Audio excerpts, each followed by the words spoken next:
Welcome to the Predictive Playbook. I am your host, John Ryan of John Ryan Sports, and I'm pleased to have my partner and co-host, Albert of Analytics Capper. You can find him using the @ and Analytics Capper over at Twitter. Be sure you do so if you haven't already subscribed to his shows. They are spectacular in their own right, and of course, we both want you to subscribe and hit the likes as much as you feel is valid. How's that sound? So, Albert, welcome to the show, and wanted to catch up with you on how your weekend went, how your week was. Hey, John, happy Monday. Thank you for having me on. Week was actually really good. We ended up around 6 to 7 units up. It could have been much better than that. Unfortunately, we were on the Kings last night. If you haven't heard, the Kings had a really bad meltdown last night. It was incredible. I actually tweeted about it. It was so bad. They have redefined the word bad beat. Yeah, for sure. And So that was basically a 4 unit swing for us. So it could have been a 10 unit week. But at the end of the day, profitable is profitable. Profits are profits. So that's good. Weekend ended up about even. Sunday was positive. So that was a good ending to our week and good ending to the weekend and the month, to be honest. So we do start March today. Again, we're excited. I think March, right? There's a large college basketball. Yep. Baseball is getting close, so people are starting to bet on spring training games. We're not going to do that, but it's a really busy time in the year right now. It is. It feels good though. This time last year we were, not to reminisce or look in the rearview mirror because we both like to look forward, and that's the only way you can be successful as a professional bettor. But reflecting on last year, this is when it started to get a little nerve-wracking. And I believe March 12th will be the anniversary of at least the NCAA shutdown. Yeah. So, we have the TPC Sawgrass Players Championship coming up in 2 weeks, which is one of my favorite events. I played that course a lot, and it is a spectacular experience if you play golf. I know Albert is big time in the PGA. At some point, we want to tap into his assets there as well, because I love talking, fantasy PGA. I mean, it's the only fantasy I really play other than the NFL. So I know we're doing a real quick show here, rapid fire style. Yep. And I know we're going to do the NBA, and the first game on the slate here is the Nuggets versus the Bulls. And I know you have a pretty good feel and a pretty good read on this line for us. Yeah, honestly, I'm a huge Bulls backer when it comes to dogs. Every time there's a dog, they are a dog. They play really well. I'm going to give you some time, John, to look up those metrics, but I do like them today. I believe, according to Wager Talk, they opened up at 5.5-point dogs. Now they're only 4.5 points. The money is on the Bulls, so you have to worry about that. But I do like them today against the Nuggets. The Nuggets are a solid team. Obviously, you have Jokic, who's a top MVP candidate.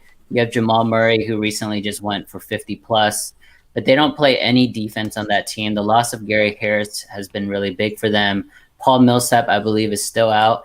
And honestly, Jeremy Grant, who's been great for Detroit, is actually a really big missing piece for them, not only defensively, but just their versatility on the wings, because he is such a long, athletic wing player. Their backup point guard, Campazzo, is out as well. So it's looking like a pretty rough team tonight in terms of who they're putting on the floor. They could be resting. It is All-Star week, so they could be starting that rest early. And for that reason, I do like the Bulls. They're young, they're motivated, they're in the playoff hunt. These are the games where, honestly, I like them to win straight up. So if I'm on them from a 4.5-point underdog perspective, I'm also going to throw a little money on the money line as well. I like it. I can tell you this: Denver's coming off a game destroying Oklahoma City Thunder at Oklahoma City, 126-96, easily covering as a 6.5-point favorite, and shot 55.1% from the field. And guess what happens the following game? When they have shot over 55% in a game, they're 3-15 against the number over the last 3 seasons. So That's a perfect example when we talk about regression or regress, those type of words. This is the facts behind it that tell us that 55% is usually doesn't mean you're going to go back to back 55% shooting nights, especially with the Denver Nuggets. So I like that play quite a bit, and of course the sprinkle is always a great idea with these dogs. Yeah, the other game I wanted to get into, we'll get into a few today, but this one we didn't mention before offline, John. But Cleveland is on the road in Houston. Houston is currently on an 11-game winning streak or losing streak. Sorry, 11-game losing streak. Without Christian Wood, they are a horrible team. They just lost to the Grizzlies by 49 points last night.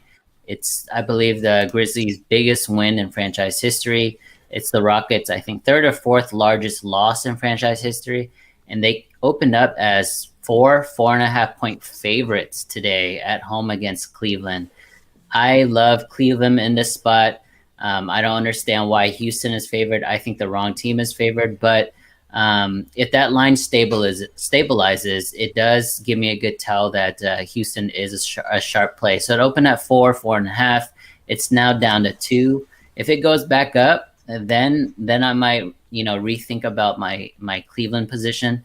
But if it stays at 2, or if it goes lower, even towards a pick'em, then it's screaming Cleveland for me. Yeah, I'm with you on this too. We have Cleveland, Houston over here on the odds page. I think everybody can see pretty clearly.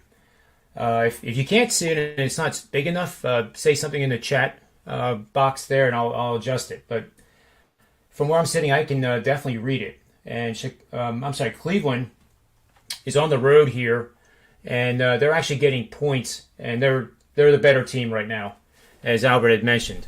There's also a system here, and this is important because we had a play on Friday here in the show with the Kings. The Sacramento Kings had lost 11 straight and to the spread, and that doesn't mean that they're due to cover.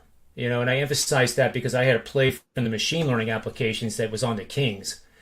And it's like playing roulette, like we say so many times, Albert. Just because red comes up 8 times in a row doesn't mean black's due. Each opportunity, each test, each flip of the coin is mutually exclusive from the previous one. However, we have a marketplace in sports, so that marketplace will adjust, but will always run behind where a team really is when they're starting to play bad. And I made the slogan, Albert, on Friday that Sacramento had been so bad that catching a falling knife was impossible because the knife had already hit the floor. So that was my little add-on to that slogan. But in this game, we have playing against home favorites. After being beaten by the spread by 30 or more points in their last 5 games, losing all 5 games, both straight up and to the spread, and having a losing record on the season, has hit 66% winners over 127 plays in the last 5 seasons. So that's averaging almost 30 plays a season. So if you like action, this is one that is going to give you a lot. And I like this call on Cleveland quite a bit. All right, great. So that's 2 that you agree with. The third game I wanted to get into in tonight's NBA slate is the Brooklyn Nets. They're traveling to San Antonio to play the Spurs. Brooklyn opened up as a 6.5, I believe, 6-point favorite, and now they are down to 4. It depends on your site. So Wager Talk says it's opened up at 3.5. Now it's at 4. Another site that I leverage shows that it actually opened up at 6.5. So it just depends on when that starts. However, I do see that the majority of the money is on Brooklyn. So the fact that Brooklyn's getting money on the road, I kind of like Brooklyn here, but it's something that I would have to look into further. Initially, I was going to say Spurs. Looking at my numbers and things, I did like the Spurs, but the more I talk it through, it just depends on who's playing. If I look at the injury report right now, looks like Kevin Durant is still out. Kyrie is playing. And then on the Spurs side, it looks like LaMarcus is back. So you will have LaMarcus and DeMar DeRozan, but no Rudy Gay, no Keldon Johnson, no Derek White, which is normal. So that team is also a mash unit today. It's just hard. It's really hard to handicap these games, with so many guys out. But if Kyrie and James Harden are in, obviously I like the over, and I'm most likely lean towards the Nets. I like it. I will say this: I was looking at Kyrie Irving when he does not play, in case he does not play, and the over is 8 and 2 and 1 push since he's joined the Nets. So I think that's something to keep in mind going forward. Like that's something you just kind of write on a note paper, and whenever he's not playing, which we know he's not going to play every single game the rest of the season, the over still comes through on this team. And to reiterate another point is that the Nets have been going over and over and over quite a bit. There's been a few unders starting to sprinkle into the mix, but that doesn't mean that when you see these big totals, again, you don't think that oh my God, well they have to go under eventually. That's a dangerous recipe. Even if I would get like a play that would qualify as a 3%er off my machine learning, I probably would not give it to my premium clients because of what I just said. Their offenses and defense are so extreme. In other words, the Nets have great offense and play zero defense. James Harden, great offensive player, but he ranks last in shooting guards or point guards, whatever one you want to pick, in plus minus. So you can have all the triple doubles you want, but if your team loses or doesn't increase their lead while you're doing it, to me, it doesn't mean much. Yeah. So that's my take on that one. But I like the over here. I would play that before I would do anything else. Brooklyn's 23-8 over versus teams who make 6 or more 3-point shots per game this season. They're also 13-2 over against up-tempo teams averaging 88 or more shots per game this season. So you do have two very fast-paced teams here in the NBA, and it should definitely play over. One position I want to get into is the MVP race. So a lot of people know that, you have LeBron and you have, here, let me pull it up. You have LeBron at plus 175. This is all from DraftKings. Joel Embiid plus 300. Jokic plus 500. Luka plus 1,200. A name that people are not really mentioning is Donovan Mitchell at plus 6,000. Yeah. If you think about where Utah is right now in the standings, and you expect them to continue to go over and really produce, let's say they end up winning 80% of their games, they're far and away the number 1 seed in the West, and you have Embiid miss a couple games, you have Jokic and Denver not playing well, and then you have the Lakers stumbling. At plus 6,000, Donovan Mitchell is amazing value. He is the best player on the best team currently. There's no way Giannis is going to get a 3rd straight MVP. So if you guys want to sprinkle a little bit of money on Donovan Mitchell, there is a lot of value there because of the record. That team is going to continue to cover. They're going to continue to win. So I do like Donovan Mitchell. Segue to that is he is playing tonight against the Pelicans. The Pelicans, very, very live dogs, in my opinion. They're at home. They had the talent to match Utah. If you don't like the side here, definitely lean the over with these two teams. They just shoot a lot of threes. They play really fast. On top of that, look at Donovan Mitchell prop bets tonight as well. Points, assists, points, rebounds, and assists. He's going to have a very high usage rate, and he's going to have plenty of opportunities against that defense. That's awesome breakdown, Albert. I can't agree more with Donovan Mitchell. I mean, he's completely flying under the radar.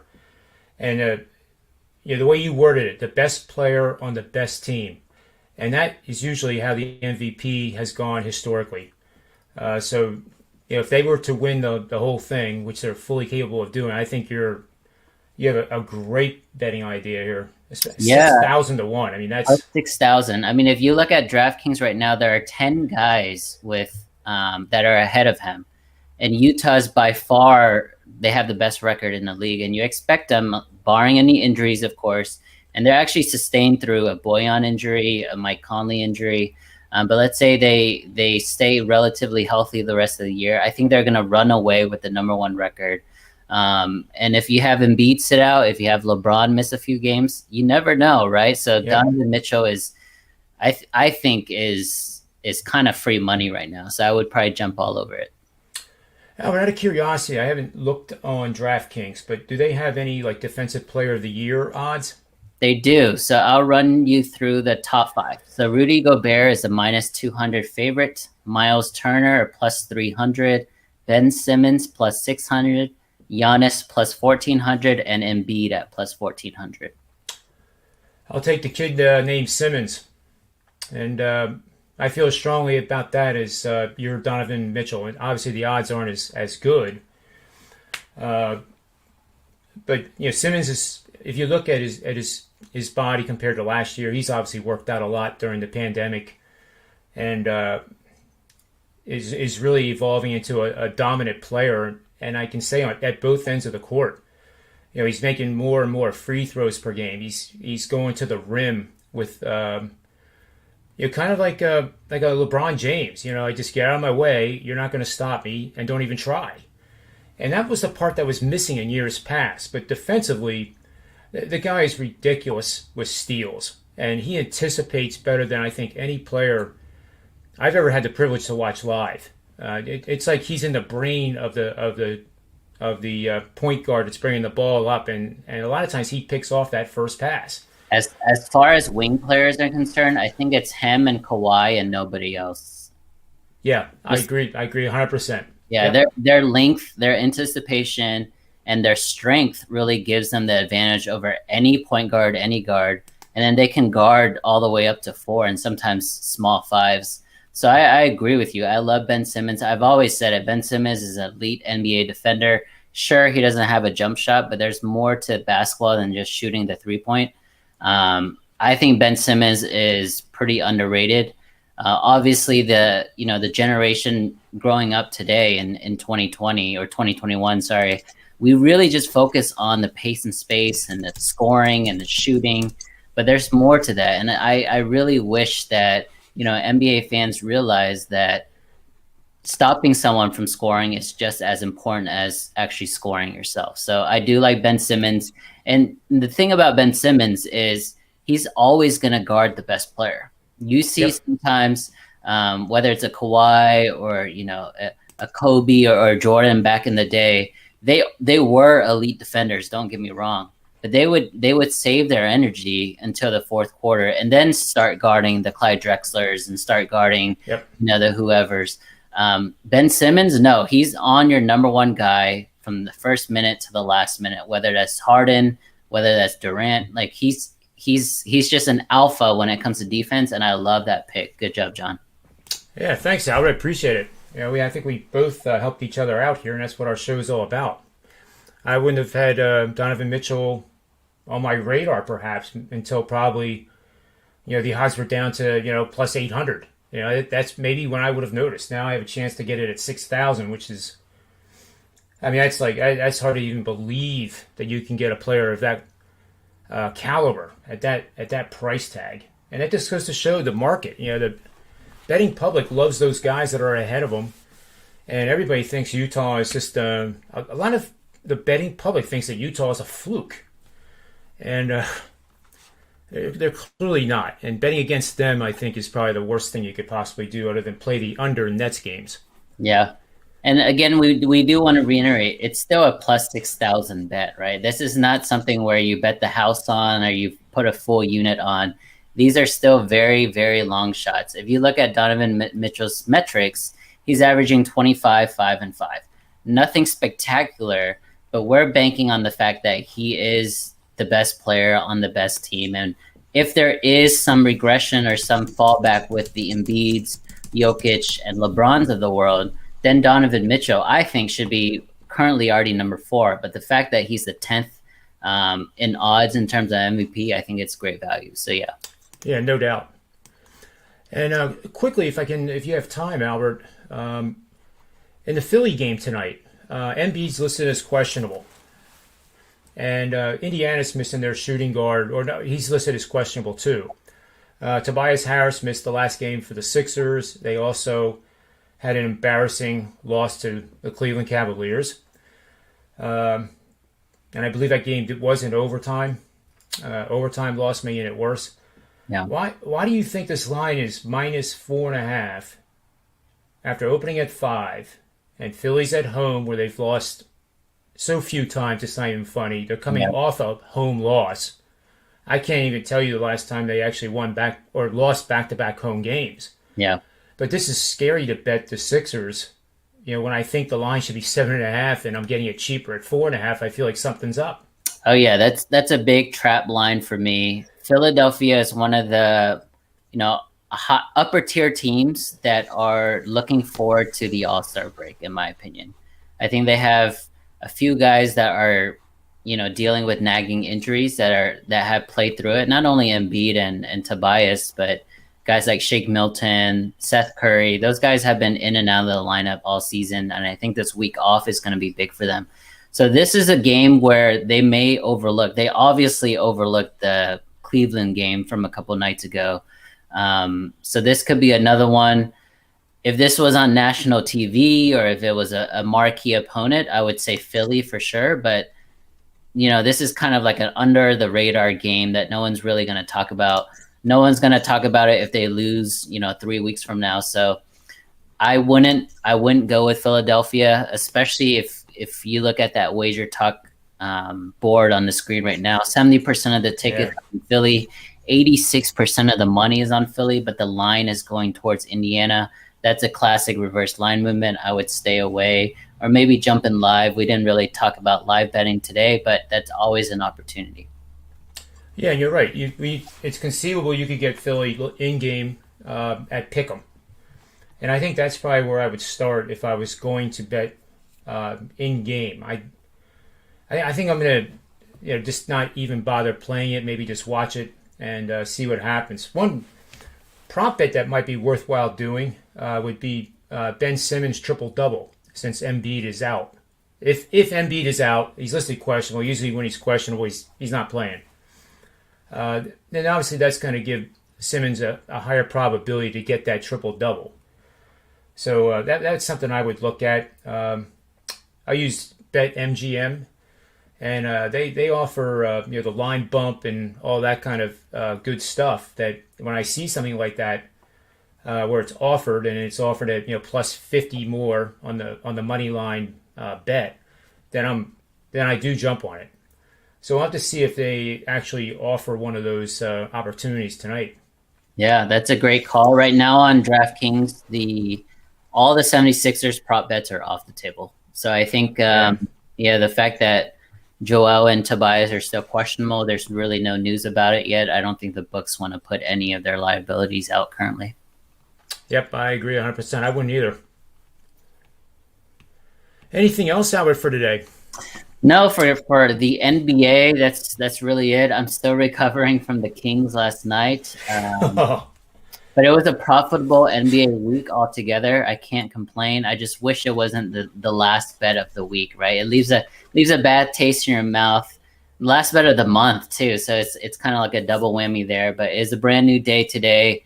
I'm excited to dive into it.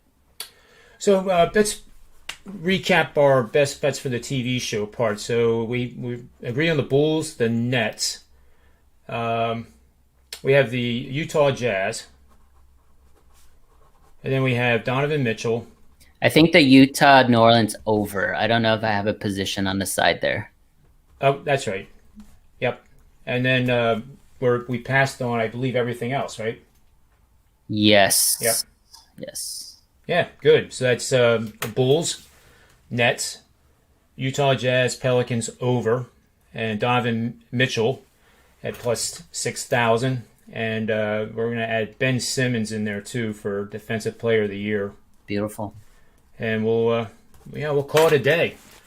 So Albert, as always, it's great to have you on here. I appreciate it very much. We'll have you on again probably later this week. And for the Predictive Playbook, I am John Ryan, and may all the wins be yours.